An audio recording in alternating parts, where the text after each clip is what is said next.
নমস্কাৰ প্ৰিয় বন্ধু বান্ধৱীসকল, সংগীতা ইছু কিচেনলৈ আপোনালোক সকলোকে পুনৰবাৰ স্বাগতম জনাইছোঁ। আজি মই অলকচুৰ এটা ৰেচিপি বনাইছিলোঁ। আহকচোন চাওঁ এইখিনি মই কেনেকুৱা বনালোঁ। এই কচুখিনিৰ লগতে মই আজিৰ থালিখন কেনেকুৱা প্ৰস্তুত কৰিলোঁ সেইখিনি গোটেইখিনি দিছোঁ।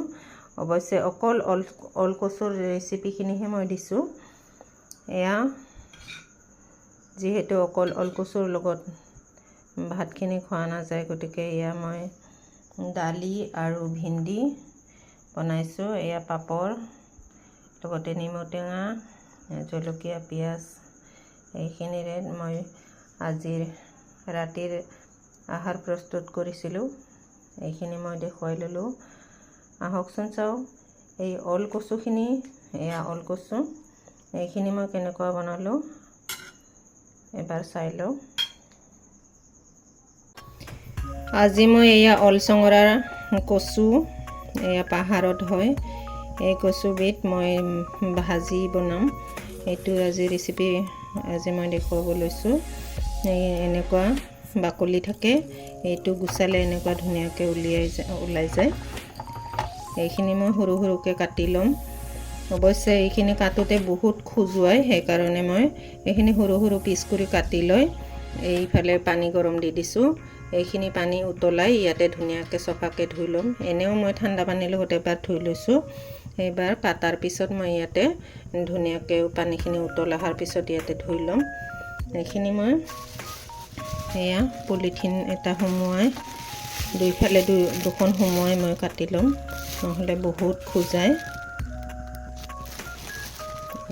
বাকলিটো এনেকুৱা গুচাই ল'ব লাগে। এইটো অৱশ্যে বহুত কোমল কোমল, সেইকাৰণে বাকলিখিনি ধুনীয়াকৈ আছে। আৰু ডাঙৰ হ'লেও এইটো ইয়াৰ পৰা বাকলিৰ পৰা ওলাই এইবিলাক পাতবিলাক ঠাৰিবিলাক ডাঙৰ ডাঙৰ হয়, বহুত ডাঙৰ ডাঙৰ হয়। এইটো অৱশ্যে একদম কোমলীয়াখিনি খাই বেছি ভাল লাগে। এয়া দুখন হাতত মই পলিথিন সুমুৱাই লৈছোঁ, নহ'লে বহুত খোজায় কাটা অৱস্থাত। কিন্তু ভাজি বনোৱাৰ পিছত এইটো একদম অলপমানো নখজুৱায়। এনেকুৱা ধুনীয়াকৈ সৰু সৰু পিচ কৰি এনেকুৱা মই গোটেইখিনি উতল আহিছে আৰু মোৰ এইখিনি কচুখিনি কাটি লোৱা হৈছে। এইবাৰ এইখিনি মই উতলা পানীত দি দিছোঁ। এয়া পানীখিনি ধুনীয়াকৈ উতল আহি আছে। ইয়াতে মই কচুখিনি দি দিলোঁ। এইবাৰ গেছ বন্ধ কৰি এইখিনি ধুনীয়াকৈ উঠাই ল'ম মই থালখনত। এইখিনি গোটাই উলিয়াই লৈ এইখিনি পানীৰ পৰা উঠাই ল'লোঁ। এইবাৰ কেৰাহীখন পাতি দিছোঁ। যোগাৰ লাগিব এইখিনি দেখুৱাই লৈছোঁ। এয়া মই ইয়াতে যিহেতু কচু হয়, বিলাহী এটা লৈছোঁ, পিঁয়াজ এটা, এয়া ঘৰতে পিচি লোৱা শুকান জলকীয়াৰ গুড়ি, এয়া হালধি, নিমখ আধা চামুচ, আৰু এয়া আদা ৰচুনৰ পেষ্ট আধা চামুচ, জিৰা জালুক অকণমান, আৰু এয়া জ্বলা দিছোঁ, জ্বলা লৈছোঁ, কেঁচা জলকীয়া। এইখিনি যিহেতু কচু হয়, শুকান জলকীয়াৰ গুড়িও লৈছোঁ মই, আৰু কেঁচা জ্বলাও লৈছোঁ। জ্বলা বেছি হ'লে খাই খুব ভাল লাগে। আৰু টেঙা অৱশ্যে আমি মেচিকা টেঙা দিও খাওঁ। আজি অৱশ্যে ৰাতি যিহেতু মই বনাইছোঁ, সেইটোৰ কাৰণে বিলাহীকে লৈছোঁ এটা। এইখিনি মই কাটি ল'ম ভালকৈ। এয়া কেৰাহী গৰম দিছোঁ।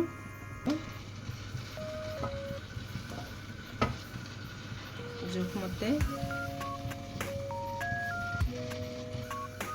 তেল গৰম হৈ গৈছে। ইয়াতে মই পিঁয়াজখিনি দি দিলোঁ। তেল অৱশ্যে 4 চামুচমান দিছোঁ। আপোনালোকে কম বেছি নিজৰ জোখমতে দি ল'ব পাৰে। এয়া অৱশ্যে বতৰৰ পাচলি হয়, এইটো যেতিয়া তেতিয়া নাপায়, এইটো ছিজনতে পায়। সেইটোৰ কাৰণে মই ৰেচিপিটো দেখুৱাই লৈছোঁ। এই শাকবিধ খাই খুব ভাল লাগে, খুব টেষ্টি আৰু খাব লাগে। যিহেতু এইবিলাক নিজে নিজে হয়, নেচাৰেল হয়, ইয়াতে কোনো সাৰ প্ৰয়োগ কৰা নহয় বা বেলেগ পদ্ধতিৰে এইবিলাক প্ৰস্তুত কৰা নাযায়, নিজে নিজে হয়। কিছুমানৰ ডাঙৰ বাৰী থাকিলে ঘৰৰ বাৰীতো হয়।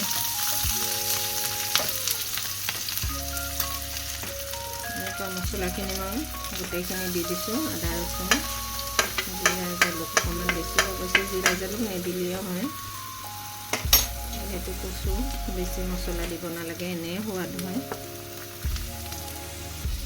এইখিনি দি দিলোঁ।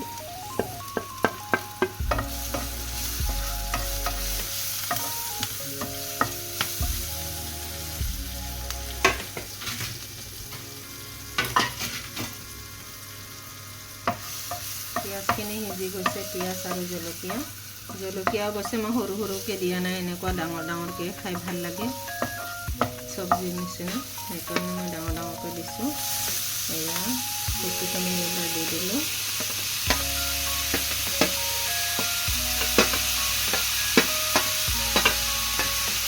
কচুখিনি অলপ ভালকৈ আধা সিজা হোৱাৰ পিছতহে মই বিলাহীখিনি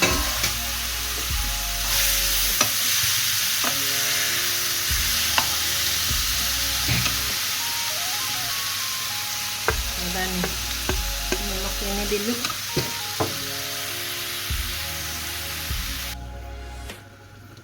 জলকীয়া গুড়িখিনিও দি দিলোঁ। জ্বলা অলপ বেছি হ'লে খাই ভাল লাগে। মোৰ যিকোনো চব্জি মই জ্বলা অলপ বেছিকৈ খাই ভাল পাওঁ। জ্বলা হ'লে শাক চব্জি বা যিকোনো তৰকাৰী মই টেষ্টটো বেছি পাওঁ, সেইকাৰণে মোৰ চব্জিবিলাক অলপমান মই জিভাত লগাকৈ জ্বলাবিলাক বেছিকৈ অকণমান বেছি হয় মোৰ তৰকাৰীবিলাকত, সেইকাৰণে কেঁচা জ্বলা আৰু শুকান জলকীয়াৰ গুড়িখিনিও মই দি দিছোঁ। আৰু এনেও কচুত অলপ জ্বলা হ'লে খাই বেছি সোৱাদ লাগে। এইখিনি মই এইবাৰ ঢাকনিখন মাৰি অলপ 2 মিনিটমান সিজিব দিম। 2 মিনিট হৈ গ'ল। গেছটো অৱশ্যে মই হাই ফ্লেমত ৰাখি এই কচুৰ পানীখিনি গোটেইখিনি শুকাই দিলোঁ। এইবাৰ মই ইয়াতে কাটি থোৱা বিলাহীখিনি দি দিছোঁ। এইখিনি মই দি এইবাৰ গেছটো একদম কম কৰি, যাতে বিলাহীখিনি ভালদৰে কচুখিনিৰ লগত মিক্স হৈ ধুনীয়াকৈ সিজি যায়, সেইটোৰ কাৰণে গেছ একদম কমাই থৈ দিব লাগিব। যিহেতু ইয়াতে পানী, কচুৰ যিখিনি পানী আছিল গোটেইখিনি শুকাই গৈছে।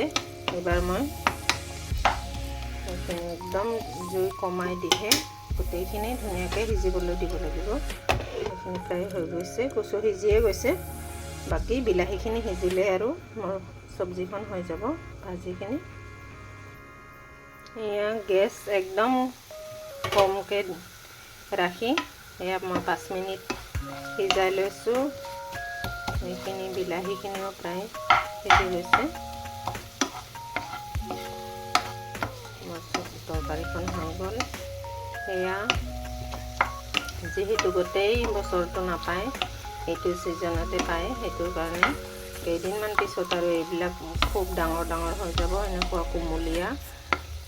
কোমল অৱস্থাত পোৱা নাযাব। সেইটোৰ কাৰণে আজি মই ৰেচিপিটো দেখুৱাই লৈছোঁ।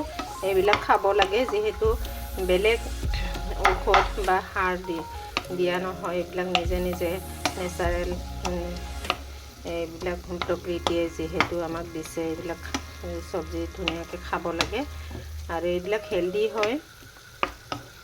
নিৰামিষভোজী মানুহে এইবিলাকৰ জুতি লৈ ধুনীয়াকৈ ভাত সাজ খাব পাৰি। এনেকুৱা মাছ মাংস নহ'লেও হয়, আমি অকল দালি অকণমান বনাই লৈ বা পাপৰ কিবা কিবি কৰি খাব পাৰি। বা ইয়াতে কেঁচা মাছ দিলেও কিন্তু খাই খুব ভাল লাগিব, বা শুকান মাছ দিলেও খাই খুব জুতি লগা হয়। যিহেতু মই মাছ মাংস নাখাওঁ, এনেকুৱা বনাইছোঁ। মই যিহেতু এইটো খাই বেছি ভাল পাওঁ, ছোৱালীজনীও খাই ভাল পায়, যিহেতু তাই মাছ মাংস কণী যিকোনো তাইৰ খোৱা জুতি থাকে, গতিকে মই এইখিনি নিজে খাব লাগে বুলি ইয়াতে মই মাছ মাংস বা মাছ একো নিদিওঁ। এনেকুৱা আপোনালোকেও খাই চাব পাৰে। এয়া মোৰ অলচঙৰা কচু এই শাকবিধ বনোৱা হৈ গ'ল। আপোনালোকে কেনেকুৱা পালে লাইক শ্বেয়াৰ আৰু কমেণ্ট কৰি জনাব। যদি আপোনালোকে নতুনকৈ চাই আছে তেতিয়াহ'লে সকলোৰে লগত শ্বেয়াৰ কৰিব।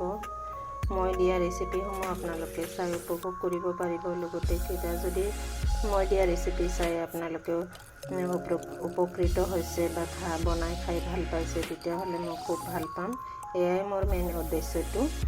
গতিকে আজিলৈ আহোঁ। Thank U.